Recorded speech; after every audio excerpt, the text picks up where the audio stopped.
Welcome back to No Chill with Gilbert Arenas. Today we got another installment of Unwritten Rules. Y'all loved the first installment so much we had to reinstall it and give y'all another one.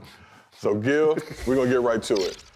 First thing we're gonna talk about is the unwritten rules of ref in the NBA game. So a question I got for you, I'll be watching at the crib. It seems like, and we've seen it over the course of history, where it's Corey Brewer taking like 27 steps, Perk taking his good 8 or 9 steps, the infamous Westbrook clip where he's holding the ball doing this. He's basically crip walking, not getting the call. So why don't refs call travel as much as they should? Okay, so one, you gotta remember, refs are fans too. So they're just like we're watching the game, they're watching the game too. So you can catch like moments in time where, you know, KD saves a ball and he's 50, he's next to the cameraman when he saves it. The refs ain't looking at the feet, they're just enjoying the play and they're like, oh, you know, mishap. You know, so stuff like that actually does happen. But it's not refereeing is not black and white like it is in every other level, right?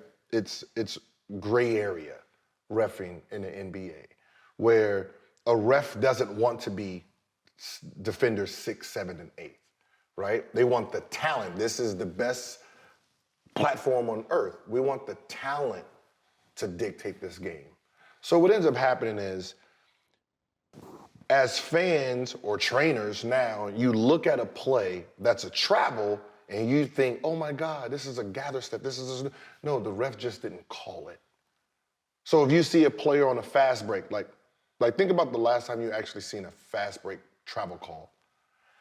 The ref is not gonna reward the defense for not getting back. So if I turn the ball over and I'm just walking down the court, like sitting here like, where the foul at? And he takes 13 steps. The ref is not gonna reward me by calling that call. Oh, travel, let's take it all the way back. No, they're just gonna pretend like it didn't happen.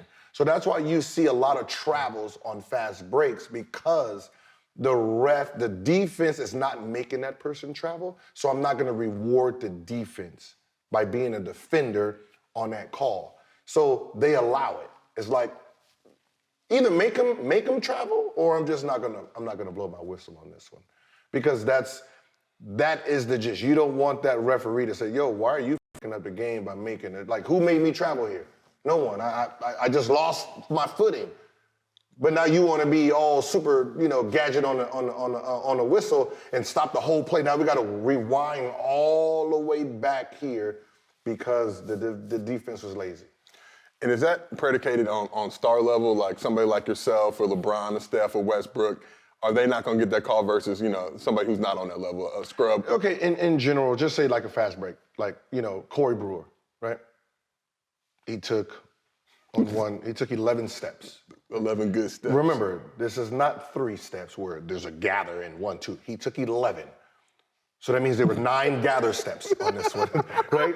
But he's so far in front of the defense that the refs is just like, just finish the play. Like, I'm just finished the play. Like, you're just gonna finish the play. So if it's in wide open, it's basically like, the only ref who's gonna make that call is if he just don't like you personally. But, you know, usually the stars get away with more travels because the stars are the ones making a play. So if you see LeBron James when he's playing Washington Wizards and he goes to do the Euro and misstep and take 3, 4 steps and the ref don't call it, because they're looking at him finishing the play, not looking at his feet. Like, people don't understand. No ref is sitting there watching a play like, okay, gather, and 1, 2, it's good. No ref is doing that. They're just watching the game. So if you come in and do some shit, they're like, go, just 3, it's good. They're going in a moment. They don't have time to stop and look and freeze frame. Let me count the steps. Oh, it wasn't a gather step. You dribbled, then step, then that's travel. They're not doing that. They're just watching it in real time and letting it go. And then they'll make a decision later on to see, every time he does that, what's the percentage of this as a travel versus him, you know, doing it the right way. So we talk a lot too in the league about makeup calls. Like, ref might miss a blatant call, then make something up. Do you think that's true? Do refs, 1,000. So they go out of their way, like, oh, this one up, I'm gonna go ahead and get you on this one. Okay, so if we're, and this is why when players like, you know, Kevin Durant yelled out, the officiating is inconsistent. Of course, it's inconsistent because everyone's different. Every referee has their own view on how the game should be ref. You got some guys who like physical. They like the 80s style. Some guys like the new style. Some guys like and one. Some guys don't like and one. You know what I mean? Some like tiki-taka. Someone likes superstars scoring a lot of points. Some guys don't like blowouts. So if a team is getting blown out, they're going to help the other team. That happens. It has nothing to do with cheating. It's just what you prefer as a referee. So if we're both repping the same game, you're going to be repping it different than I'm going to be repping it. Right? So that's just the nature of how it's being reffed. You know, so superstars in a sense are going to get more leeway because they are the face. That's who everyone's coming to see. So like makeup calling is like, oh, he fouled you, you're bleeding, he didn't call it because he missed it. I see the blood, so shit, he hit you. Like, okay, my bad, I'll make it. You come down the lane and you make that noise, and one, foul, and one. Like you just start doing stupid shit. Like, bro, I didn't even touch him, man. Now you owe me one. So I remember back in the day, obviously when Kobe was playing, he would yell, hey, after he shot every shot. Do you find that refs, because they know that's coming, but if you're guarding somebody like Kobe and he hits him with the hey, are they more inclined to give him that foul call, thinking that there was contact? Yeah, because everything is moving at such a high speed, you don't see everything, right? So you're going off of noises. You know, you remember back in the day when someone goes in for the layup and they do that? You know, you remember that old little trick? Yeah. Oh, well, he got slapped, must have been a foul.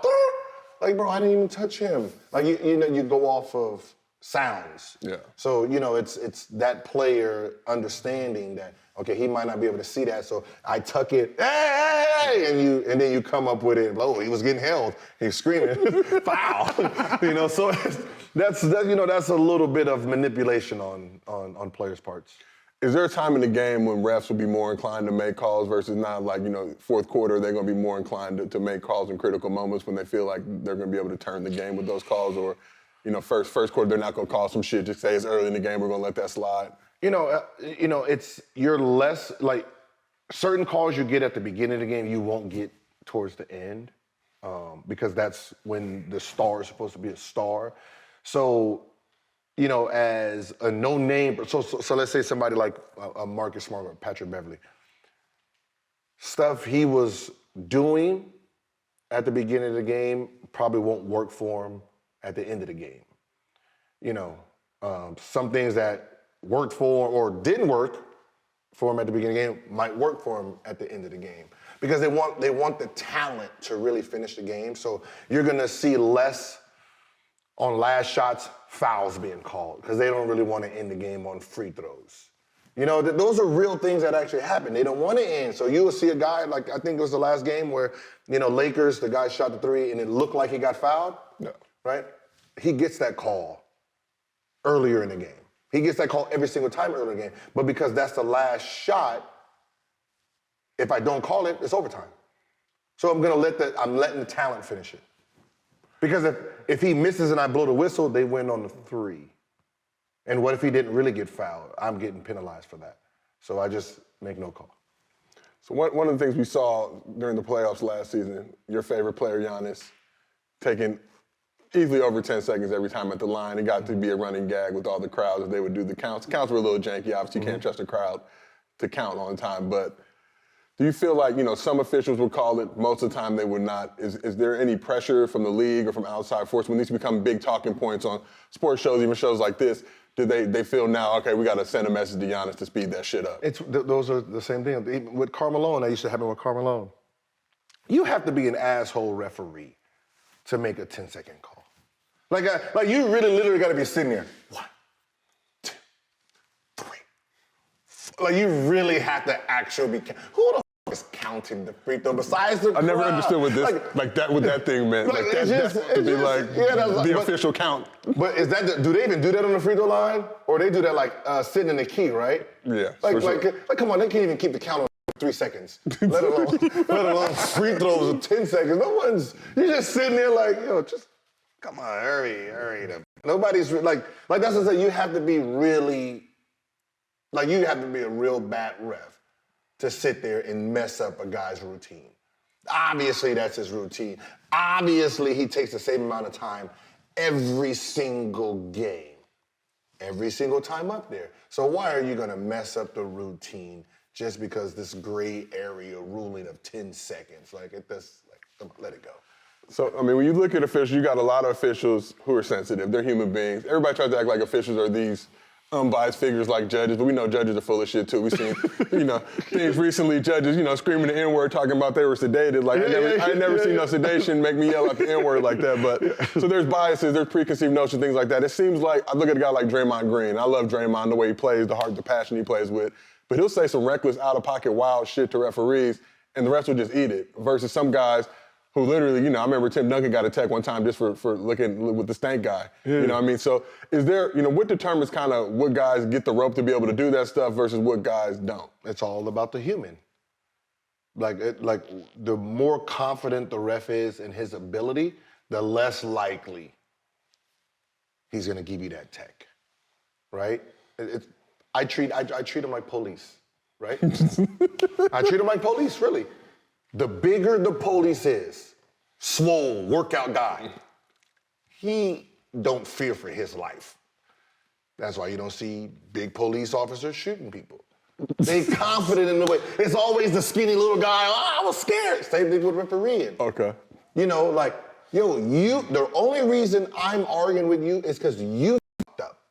You missed a call, I'm expressing the frustration. Now you want to give me a tech. So you're doing the same thing I'm doing technically, but you have the power, right? You missed a call, I'm arguing with you, you want to give me a tech. So you f*** up, I tell you f*** up, then you want to penalize me for you that you originally did. You have those refs. Some refs are like, I'm not paying attention to you, bro. Just shut up, blah, blah, blah, blah, blah. Like, you have those refs, but they're not penalizing you for it. Like, those are the better refs. The better refs that knows that, okay, he's frustrated. Maybe I fucked up a little bit. All right, I'll check it out. Listen to what he's saying, blah, blah, blah. Ignore, because that's what he does. You have those refs who just let you can bicker all day. This doesn't bother me, bro. You have those. You have refs that say, listen, just don't show me up. Okay. With the hand gestures. If you want to put your hand, you want to put your mouth under, and then call me whatever you want. The good fellas, you come with the good fella move. Yeah. But you see someone do this, the worst of the worst is coming out. The worst of the worst. I mean, put like this. This is like, yo, I'ma whoop yo. Like, that's what's coming out of that person's mouth. But because the world don't hear it, you gotta remember, it's a human. A human don't want to be embarrassed. Yeah. You're embarrassing me at my job. So as long as you're not embarrassing him at his job, you're not gonna really, you don't really ever see someone get a tech and he has this mouth over there, like, you mother. Like, you never see somebody like, oh, tag. So it's. Last thing I want to hit you on this topic. So when my pops was in the league, and I want to see if this is any different, but he used to always tell us this story. His rookie year, he wasn't getting no calls. He had to get a tech to finally get the respect of the refs and just let them know he wasn't playing that bullshit. So did you find kind of early in the league, how were you able to earn the respect of officials? Was it just through play, or was it, approaching them a certain type of way, or did you have to kind of cuss dudes out and let them know what time it was? It's a little bit of both. That's what I said, it's human behavior, so everyone's different. You can't treat everyone the same. You can't do the same thing to everyone. Sometimes you can cuss somebody out and he takes that personal, and the rest of your career, he's gonna be against you. So, my approach was to learn their names. I want to learn their names. So if I do cuss them out, I'm cussing them out with their name in it. Steve, you. Right? You know what I mean? Instead of saying, hey, ref, it's Steve. Like, no, yeah. So now he knows I understand. I took the time to understand and know your name.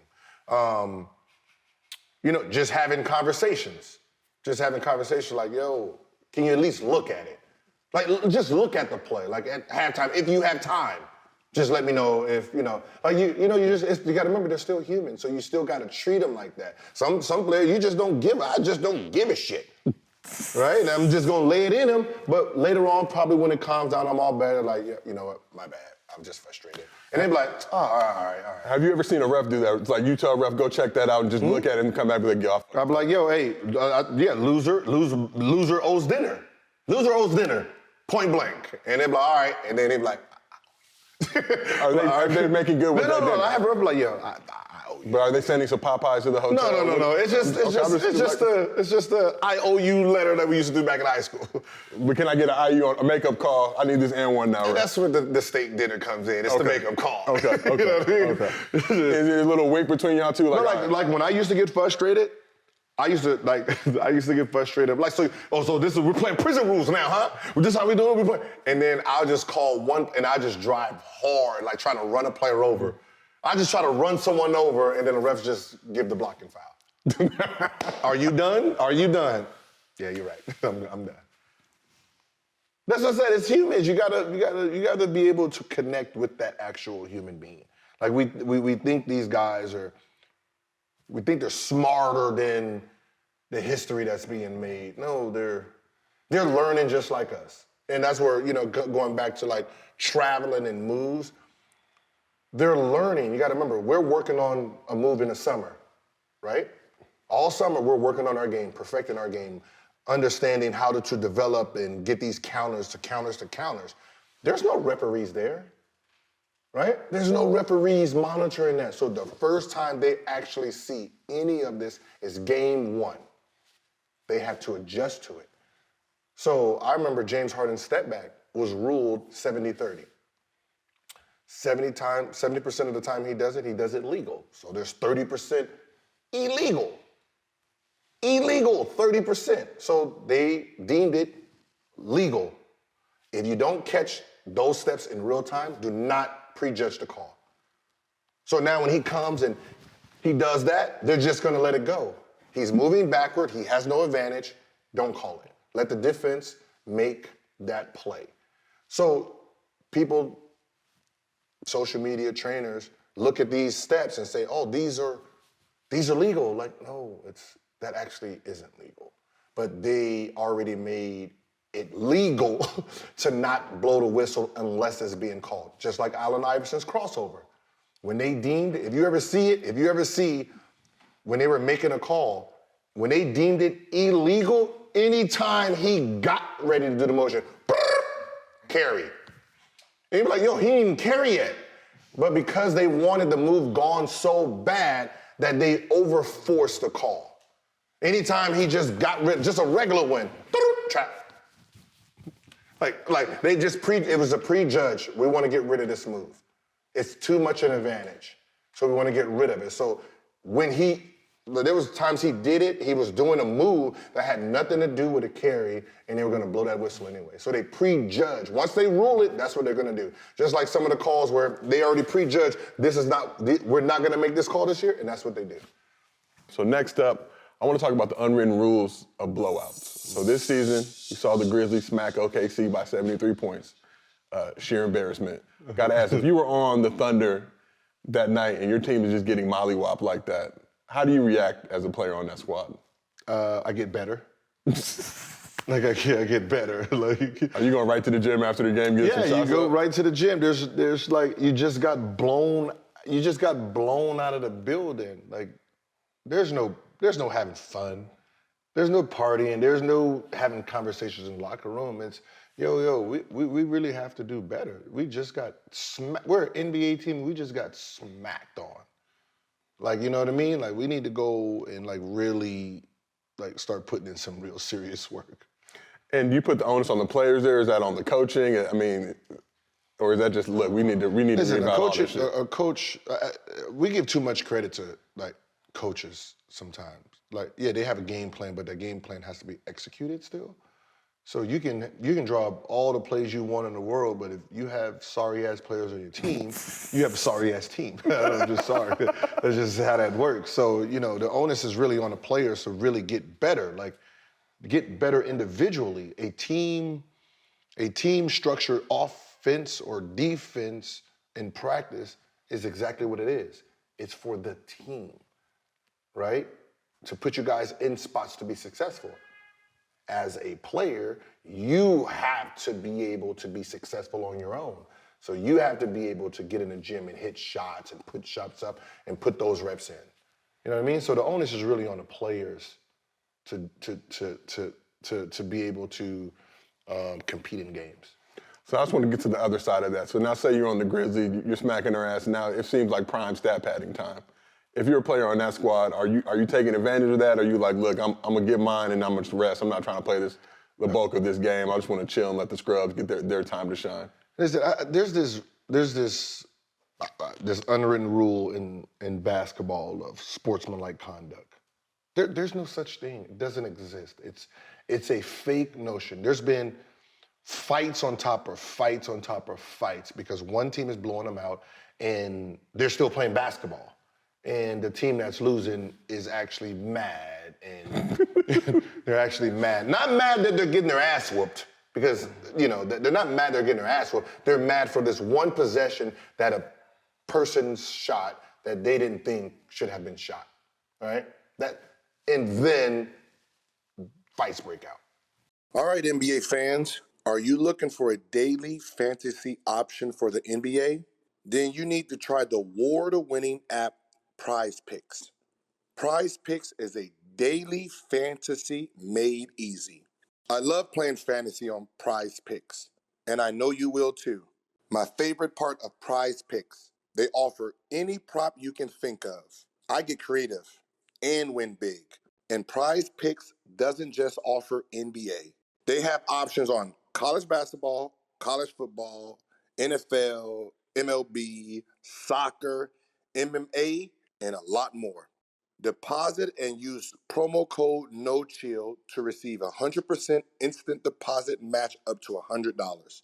Prize Pick is safe, offers fast withdrawals, and you can use the award-winning Prize Pick app on both Apple Store and Google Play.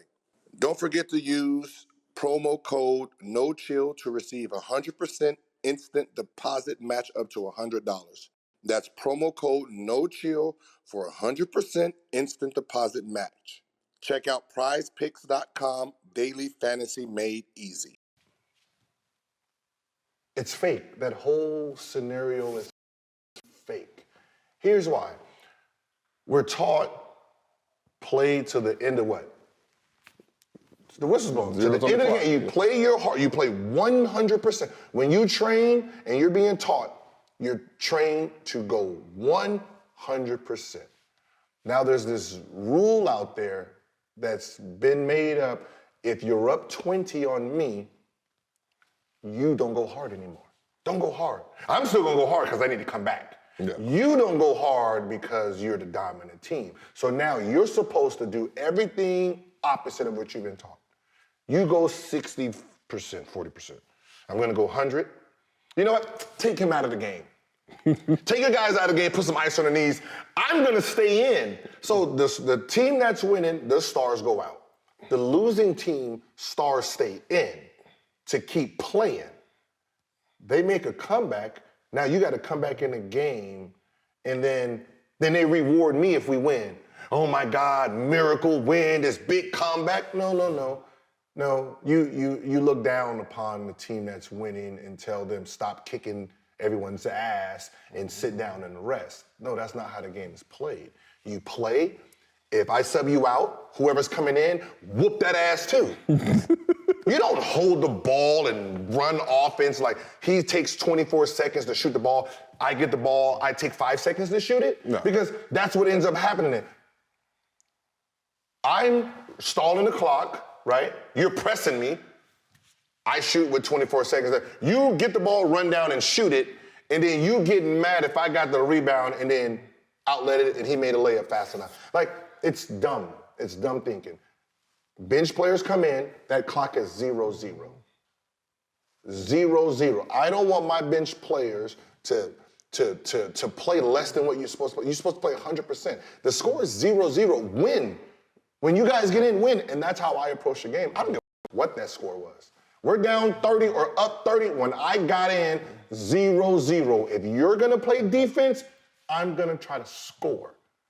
Like, because we've seen incidents where they're holding the ball and they're sitting there like this, and then someone steals it, goes and dunks. No one says shit, right?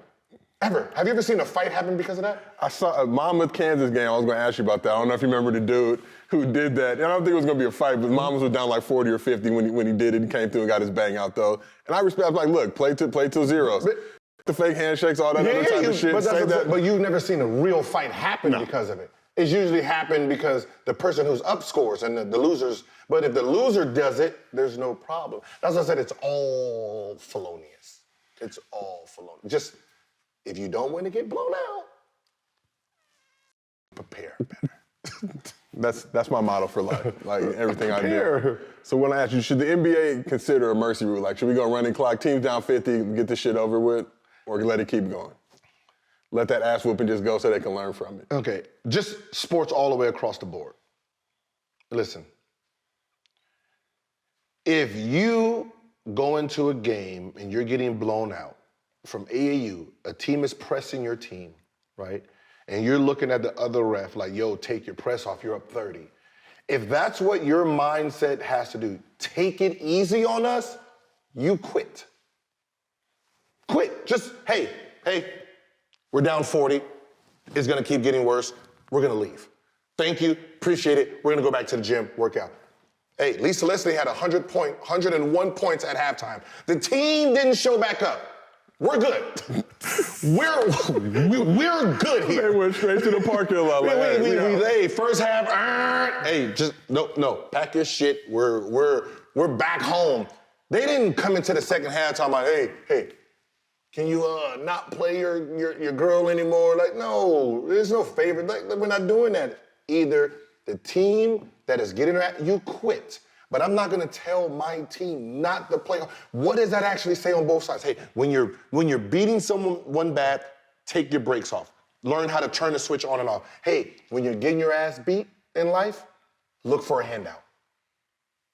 That's all it's teaching. Look for a handout when you're getting your ass whooped. That's why people actually get offended when they're getting beat by 35. They had no effort that whole game, but one play, now they want to be all big and bad and start whooping somebody's ass. No, you should have had that kind of energy from when it shit jump ball. It reminds me a little bit, one of the first time I saw you play was high school. I was a sophomore at Crenshaw. You were at Grant. Y'all came in.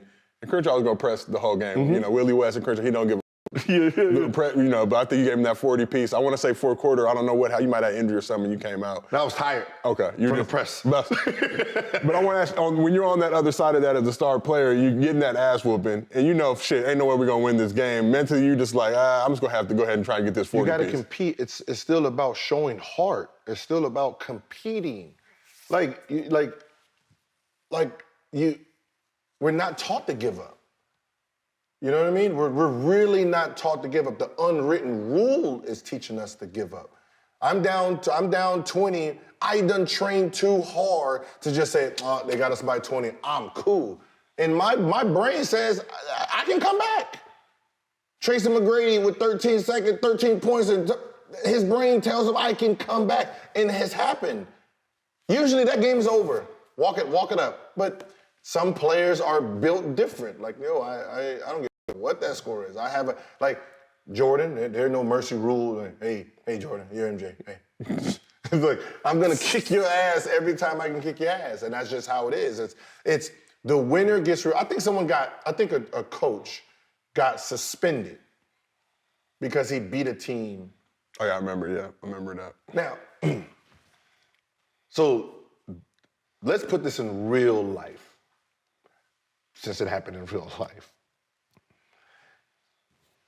He's blowing the team out, right? He doesn't start the starters in the second half.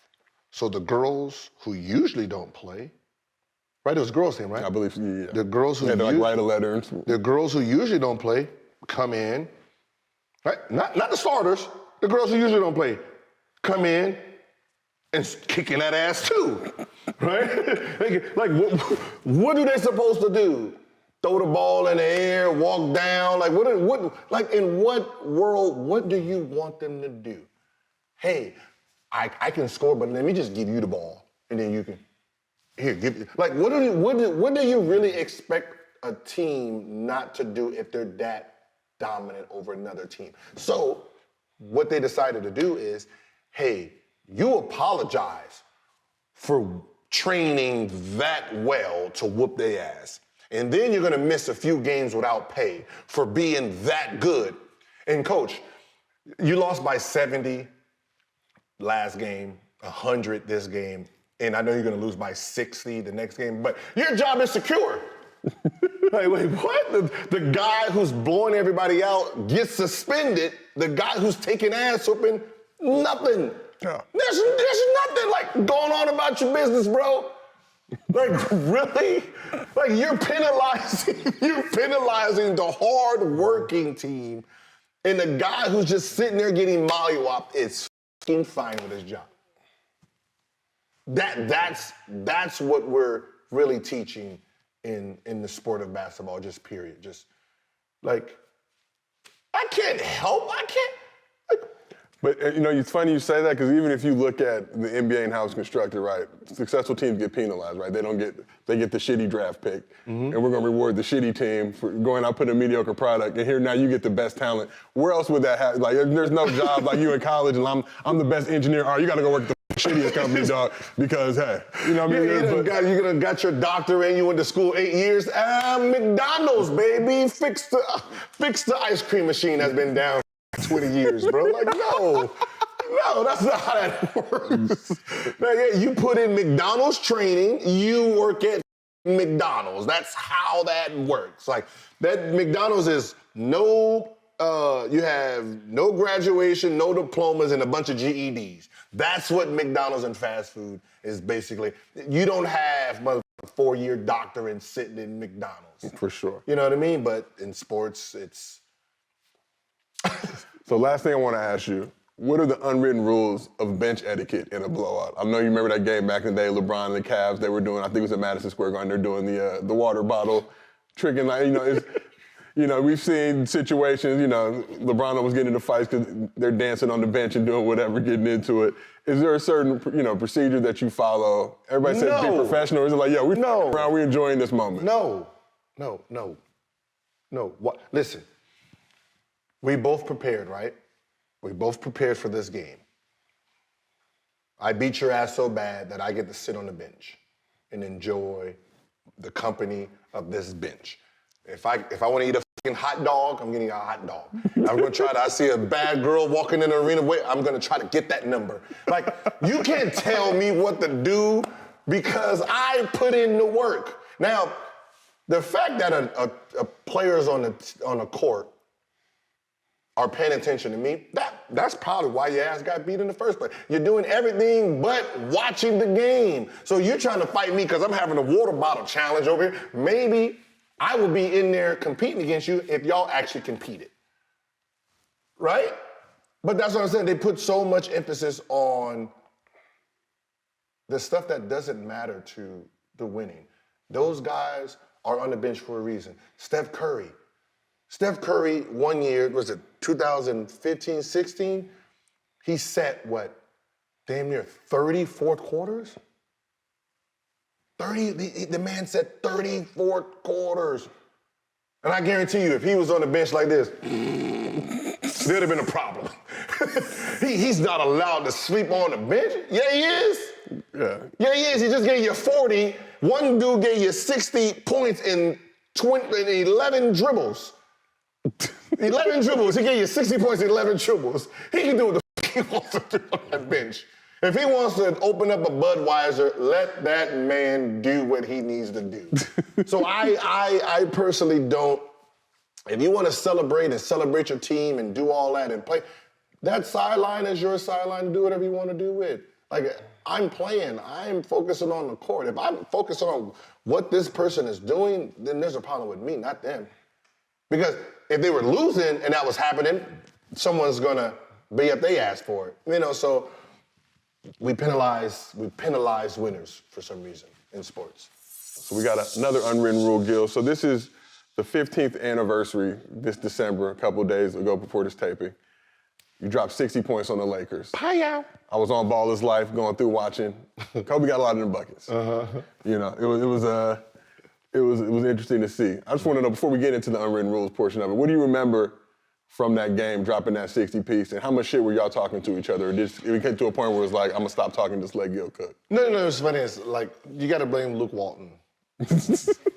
Because Luke Walton always came up to me every time we played Kobe said, he told me to tell you that, he's going to shut you down today. He's guarding you personally. Like, well, then you tell him that I'm going to scratch whatever playbook that we're going to do and I'm just going to go one for a flat and make this an ISO show. And that's basically how our shit talk is. Like, we never talk shit to each other. It was like via Luke Walton. It's like one of those, hit my hand, It was one of those. Luke Walton out here back channeling between both of y'all diplomatic negotiations. So when you and Kobe say, like, at what point do you guys actually start talking to each other? During the game or what's going on? We never, like, the only thing he said that game is like, why, you not gonna guard me? Huh? You're not gonna guard me, you're just gonna be one-sided? You're just gonna be a one-sided player? Huh? Challenge yourself. Come on in and guard me something. Like, I'm not gonna guard you. You're just gonna post up the whole time. Are you gonna post up? I can't guard you in the post. We're gonna have to double. Now the sorry players get to score more points. So now I'm not gonna do that. Deshaun got you. So I want to ask, what are the unwritten rules of being in a zone like that? From yourself, from your teammates? Like, if you know a guy's on the verge of hitting a 40-piece, a 50-piece, or a 60-piece like yourself, are you more inclined to give him the rock? Are you dealing with any haters on your squad? Or like, I want Gil to get 60 because I want that 60. Okay, so the unwritten rules. See, I'd never been in a situation where another player was outshining me in the game for me to even give that shit up. Okay, so we're gonna start with that. Unwritten rule for me as the star, the unwritten rule is, if I'm on a heater, you're not getting that shit. All right? I don't give a shit what coach called, you're not getting the ball. I'm gonna shoot it, I'm gonna try some heat checks, and if I cool off, I'm gonna keep shooting until I can catch back on fire. That's just how that works. It's like when you see people like Steph, going for 50 and breaking these records, it's an unwritten rule for a player. Now, as a team, let's say Golden State this year with Steph in the record, right? There's an unwritten rule but it's obvious that Steph is gonna go for this record. He's not going for it.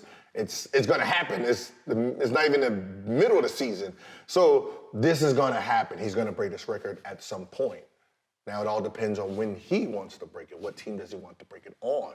So the unwritten rule is we're gonna help him break this record. If we got to set screens all the time, we're gonna do all the things that we need to do to actually help him break it while still, playing our normal game. Thanks to Edmunds for sponsoring the show. Car shopping is wild right now. People are paying crazy amounts for new and used cars because of inventory shortages. It's mad stressful.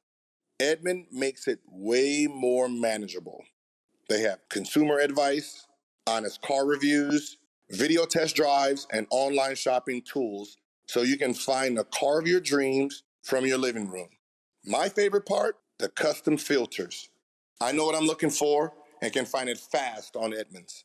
With the current shortage of inventory of cars across the country right now, it's important to be flexible when searching to find your right car.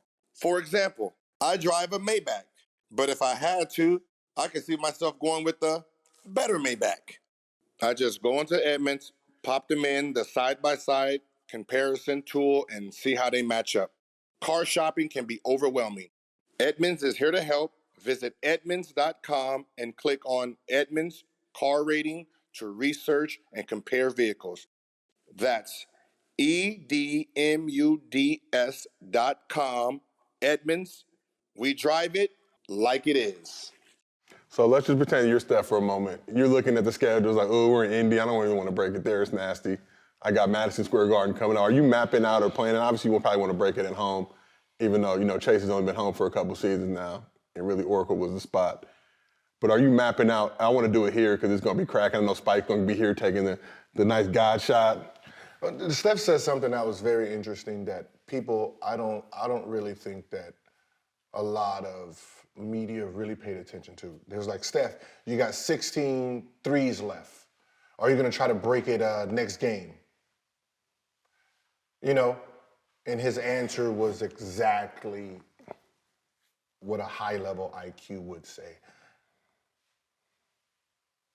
I'm gonna let the game itself would dictate how I play it, right? The game is gonna dictate how I approach this game. I'm not gonna go into the game trying to score 16 threes.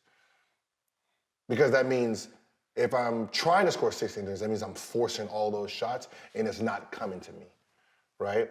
You know, I have to just play the game, and if I see my shots, then I'm gonna take my shots. If not, I'm not gonna just force up threes just to hit this record, because that record's gonna get broken anyway. So now, you know, I hit 2 here, I hit 4 next game, right? I hit, 6 that game. Now I got, oh shit, Madison Square Garden. Yes, sir. All I need is 3-2 going into this game. I'm gonna actually try to break it here. Okay. You know what I mean? I'm gonna actually try to break it here. When it comes to you're 16 away, you're not trying to make 16 threes. You're not gonna, like me, I probably wouldn't have shot no threes. The reason is, it was probably like the next game when they said you have 16 threes, that very next game, I am gonna calculate that the defense is gonna overplay me. So I'm gonna try to score 50 just by driving and laying up. Because they're gonna overplay the 3. They're gonna pump fake, they're gonna go for every pump fake, so now I'm gonna do the opposite. So I probably wouldn't even take a 3 in that next game unless it was wide open. But other than that, I would've just attacked the whole game. So now the next team is like, oh shit, he's driving. Now I get to unleash these threes. So back to your 60-point game real quick. How much would it have hurt to gotten that 59 over 60? As a hooper, or do you not give a f***? Is that frustrating? To be honest, I didn't care because that was the first time I broke 50. Okay. So I went from 49 to 60. Okay. So I didn't even, because that was the biggest joke that Antoine Jameson said. He was like, damn, you still ain't hit 50. You still ain't hit 50. Like, you can't hit 50. And that frustrated me, like,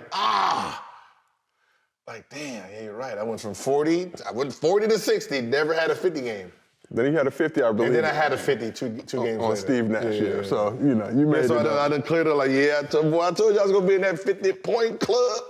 So is there anything, now you guarding Kobe guys like that are guarding you in the midst of these heaters. Is there anything that a defender can do to get you out the zone? Talk about your family, talk about your boo kids, and when a guy is on a heater, like when a guy is feeling it, like there's, everything is working for him. I mean, the shots he's taking, his vision, the calls, the mood, like it's in his favor. All you're just trying to do is just make it a little bit harder. Like, you're just trying to make it a little bit harder, but trying to stop a guy who's on a heater is basically impossible. Because his confidence at that point is at an all-time high. So you're just trying to just ride the wave until he can come down from it. There's really, like, I remember I played against Tracy McGrady when Tracy McGrady hit the 61. He should have had 73 at least. He missed about 12 free throws and a bunch of layups. You know what I mean? That's how great, you know what? I can say he probably wasn't even on a heater. he just dropped 60. He was hot, lukewarm. He wasn't, like how I was hitting shots against Steve Nash and Kobe. When Tracy hit 61, he wasn't in that mode. Like he would have had 73 just being a normal, that's how good he was. It was just a normal game he's playing, hitting shots, missing free throws, missing layups, like 61, like damn. So it wasn't like he came down and hit 12 straight shots or some shit like that, or Klay Thompson when Klay Thompson's on the heater. Mm-hmm. Tracy didn't have the heater. I just thought about it. Tracy didn't have a heater in that game. He just balled. Just got buckets. So question for you, when you have a moment like that, a 60 piece, is there any type of hangover that impacts you from the next game, or are you trying to ride that thing out? Are there any superstitions you have, like, I just dropped 60, I gotta wear the same socks, or I gotta wear the same shoes? Okay, so the unwritten rule about that too is like, naturally your brain tries to duplicate that success. right? So when you're sitting down, coming down from that high, you're trying to duplicate everything. Like, all right, what did I do? Like, what did I wear? Like, what did I... Like, you're trying to really create the same atmosphere, right? Right, I wore these socks, you know, this suit. I ate this in the morning. I ate that for lunch. I watched this movie. Like, I called these 3 people, right? You try to like get it as close as possible. And what ends up happening is it actually does work. Because you're telling your brain, this is how you create a success. Let me keep doing the same thing. Now you're naturally going into a positive atmosphere. Like, okay, I ate my food, I went to sleep, woke up at this time, took my shower, went to Cologne, called this person, talked exactly 12 minutes on the drive, listened to these songs, got here at the same time, perfect. Now you're walking in with that spunk, you know what I mean? And that's usually how the superstitious stuff actually works for unwritten.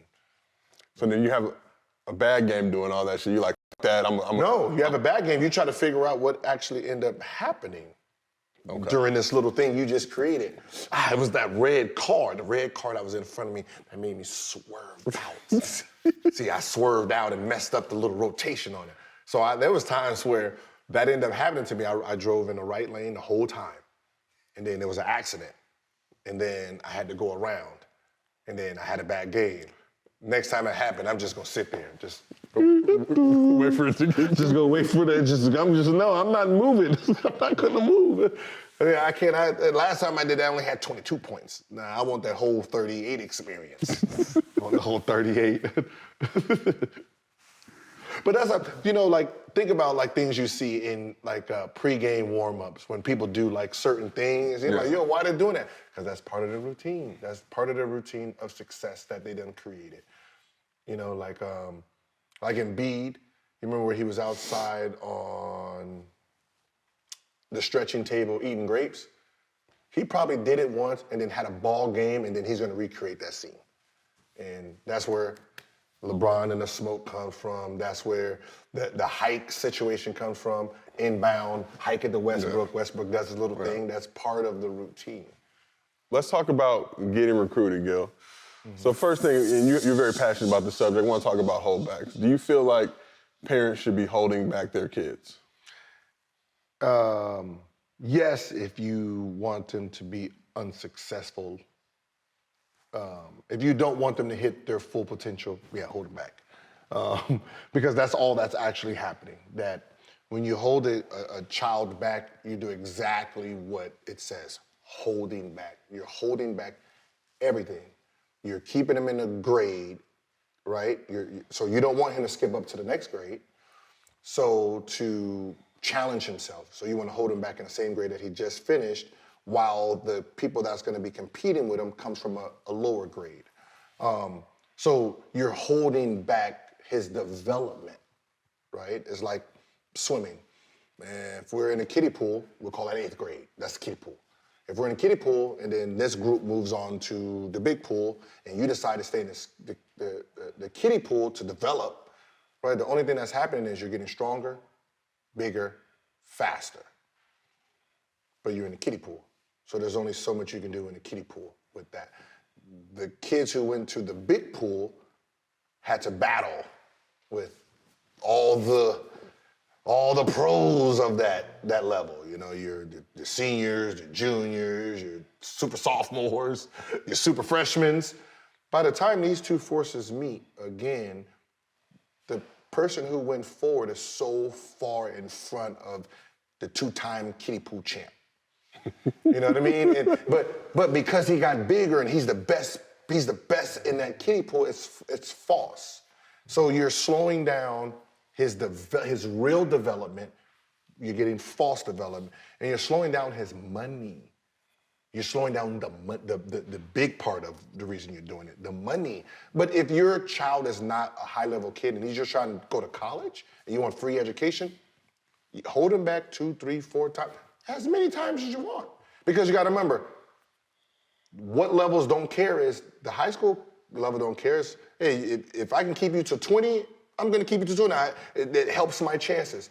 College don't give a shit what age you are. It helps their chances. The only organization that really cares about age is the NBA. They don't want you old coming in. They want you young coming in. So if we take ages right now, right? I can take Scoot Henderson, who's 17. He's in the D League, or the G League now. And then you have Amani Bates, 17 in college, right? We're gonna throw those two up at the top. As a 17-year-old, those are the megalodons of that age. That means everyone 17 that's a junior, sophomore, senior, you're so far behind those two. You will never catch them in talent, because you gotta remember, one is playing against pros, one is playing high-level college, right? You're playing against high school kids. You will never catch them in talent, and most important, you would never catch them in money.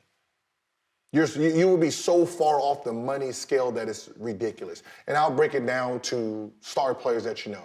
These players wasn't holdbacks, but they came in at the same draft, or some of them came in the same draft, but they're the same age, or they came in different ages. So we'll take, just to show you how far the money hurts you.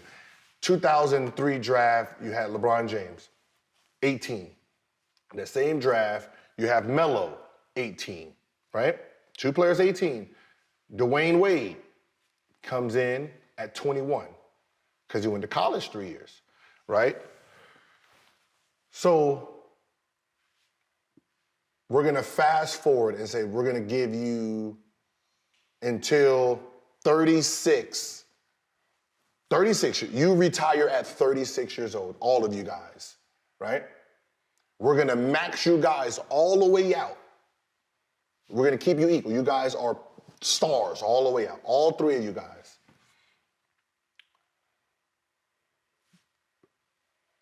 As you can see now, two of them still playing. One has been retired. So now think about the money that the players that are still playing making versus the guy who actually had to retire, because you gotta remember, he's 3 years, 4 years older. So he's gonna be out of the league 4 years older. So by the time he turns 36, the other two are 32. So when you look at how much they made, it actually shows it. All maxed out, but just, you gotta understand, don't think about the money, because the money sound is just gonna be like, ooh, I mean, I'm happy with that. But just to show the capability. For sure. So you have Dwayne Wade made $196 million in his career. That's a bag. Bag? That's a nice bag. Bag, right? I'll take that. I'll take a fraction of that. I know, that's what I'm saying. You can't look at the money. You gotta look at the money compared to the same But group. if you're playing big bank takes little bank, so he's got 196, but now he's trying to be amongst other ballers. No, you got 100, but you're talking about the same time frame. So in the same time frame of that 36 age, you got Dwayne Wade, 196. You got Melo, 238. You got LeBron James, 300. One makes 102 million more. Think about what I'm saying. We're talking about the same time frame, but because one's coming in 3 years younger, he gets more chances at this bag than Dwayne does. Even so, now you look at somebody like Chris Paul, comes in at 18, 261. You got Dwight Howard, 18, 234. So all the 18-year-olds made, I think the closest one is what, 60 million? 40-something million. Dwayne Wade is 40-something million dollars behind the closest. And those people are still playing, because they're not even 36 yet. They're not 36 yet. So that's how far that gap is. So you want to be able to get into the NBA as young as possible. You want to be able to start your money clock as soon as you possibly can. So if your kid is sitting in high school, a junior at 17, 18, 19 years old, the only thing that's hurting is that bag. And there's only been one out of all basketball, there's only been one that I know of that became a superstar, and he was a holdback, and that was D Rose. But D Rose was #1 player in the country in the 8th grade when he decided to hold back because of schooling. So it's not like he held back to gain something. in his basketball career. He was already number one player. So he was basically the number one player 2 years in a row in 8th grade. But that's the exception. Everybody, I mean, there might be one who slips into the role that made an all-star game, but, here and there, but I can't even think of one. So that means out of all these people that is holding back, it's hurting the final product is actually hurting.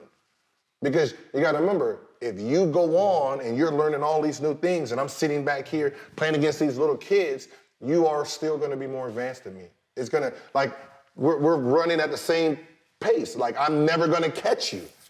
Because you gotta remember, you went, I stopped. So from here, it's just sitting, you're never gonna catch the talent, and that's what parents don't actually understand. I think when you look nowadays, especially, I think of somebody like LaMelo Ball. So LaMelo, I believe, skipped a grade to be able to play with his brothers, 13-year-old, 9th grader. But LeVar got so much shit, and we kept the receipts. There was a lot of people, oh, he should have did this, he should have done that. I had even friends of mine who were like, oh, he should have had his traditional high school experience. He should have been in Lithuania and starting his own league. But when you look at what LeVar was able to do with LaMelo, do you feel like LeVar got the last laugh on all this? Yeah, but that is the success. You got to remember, he was so good as a freshman, right? And as a sophomore. At that point, it's like, the kid hit 96 points. Didn't he hit 96 points in his sophomore year? Where does he go? Why is he coming back to high school? What is the point? What he's done, really dominated this thing.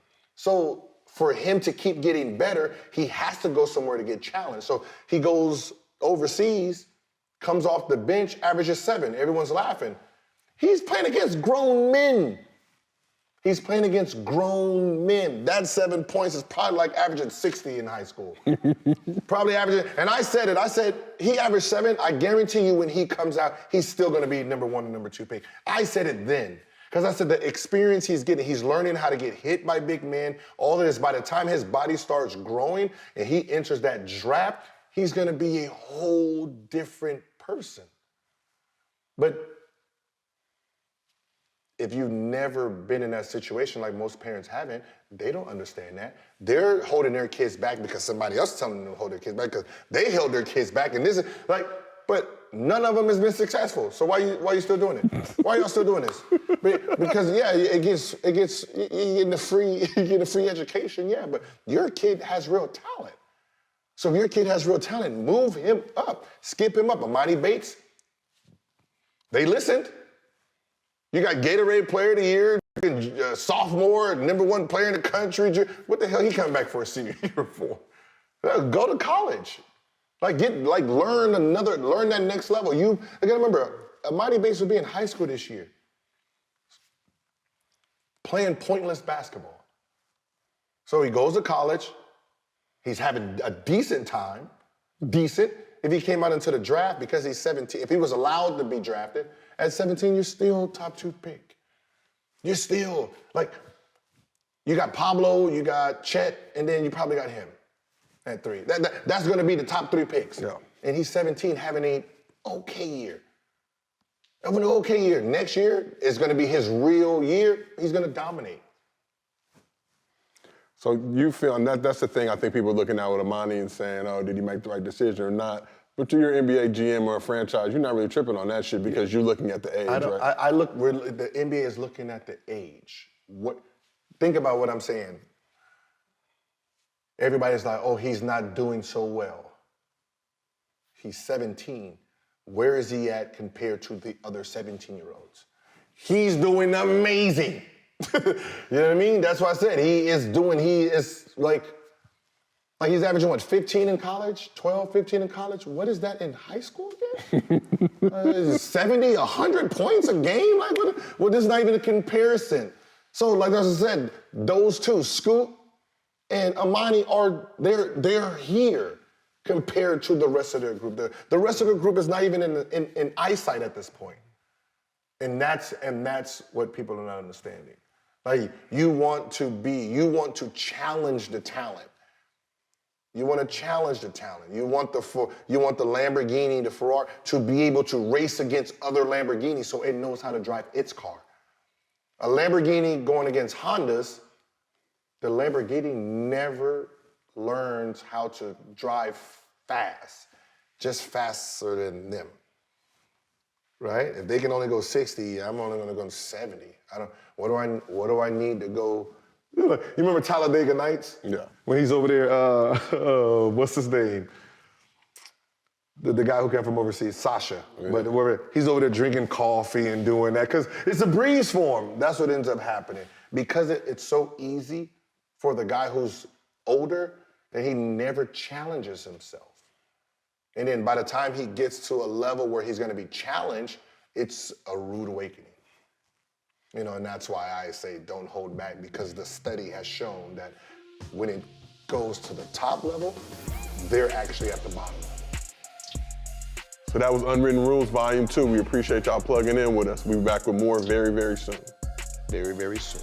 I stumbled on that very, but we're gonna keep it moving. That's why I had to finish it for you. Don't nobody say that very like you said that very. Very, like you said that very.